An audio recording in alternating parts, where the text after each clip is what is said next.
Hi everyone.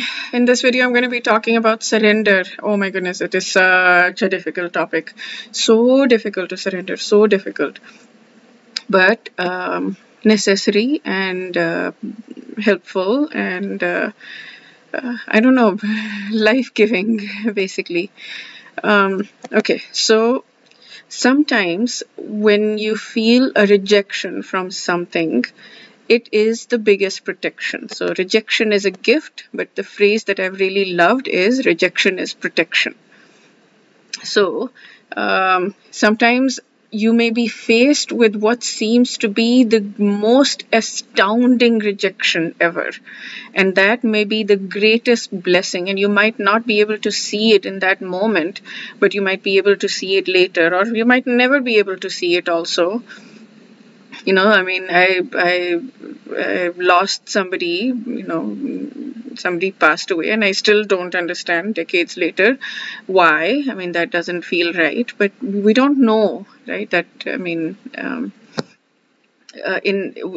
don't know. I might figure out at some point, but at the moment I don't know.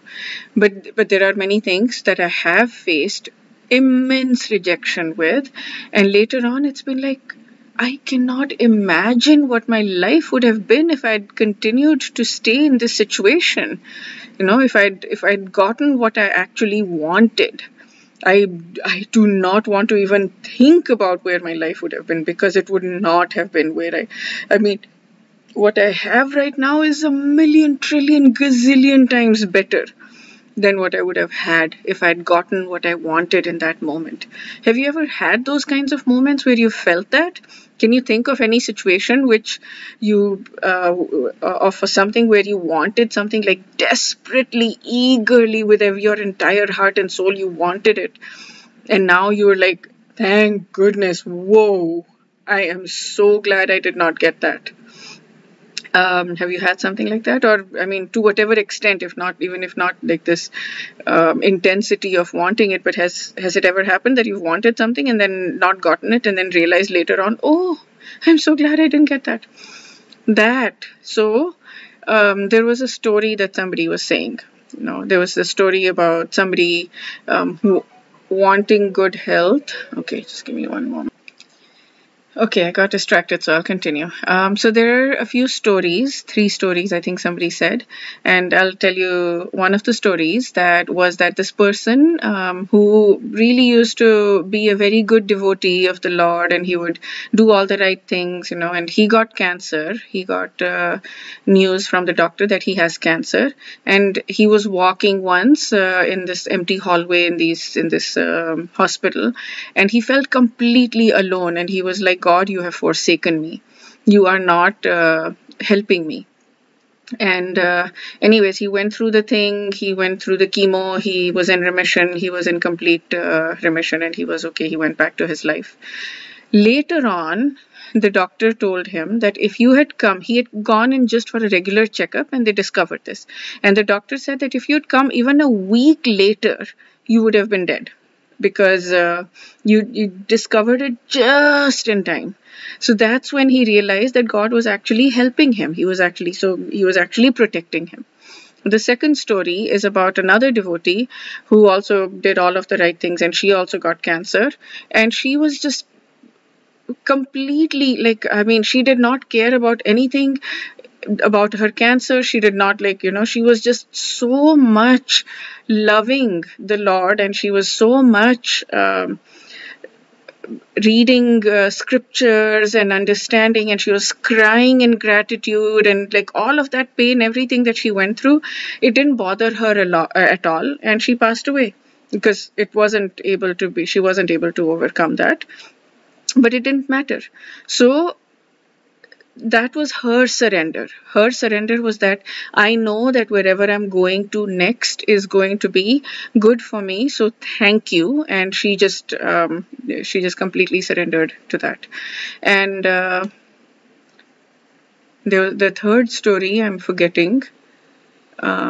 But yeah, basically, when we surrender, the response of God or the universe or higher power or whatever you believe in looks very different for different people. It doesn't have to look the same.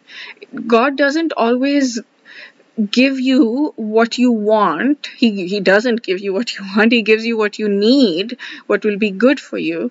And he doesn't always give people the same thing in the same way, right? He gives people what is good for them. And in her case, he wanted her back with him. He did not want her to be on earth anymore because he wanted her back with him at that time.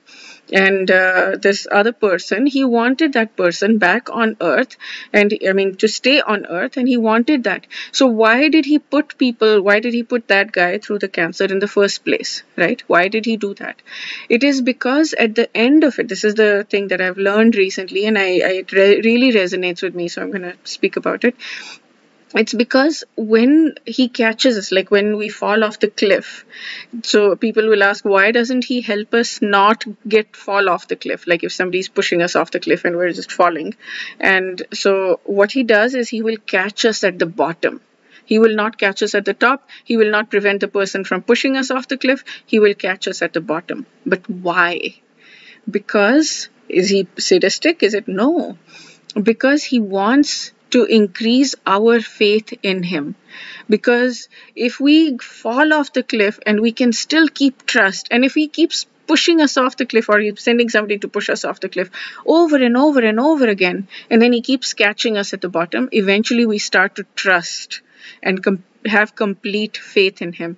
And so this is his protection, where he is doing that over and over again to us, so that we build faith in the surrender that we can give. And when we build faith in the surrender, my goodness, what he gives to us is so much, so far beyond our wildest imaginations.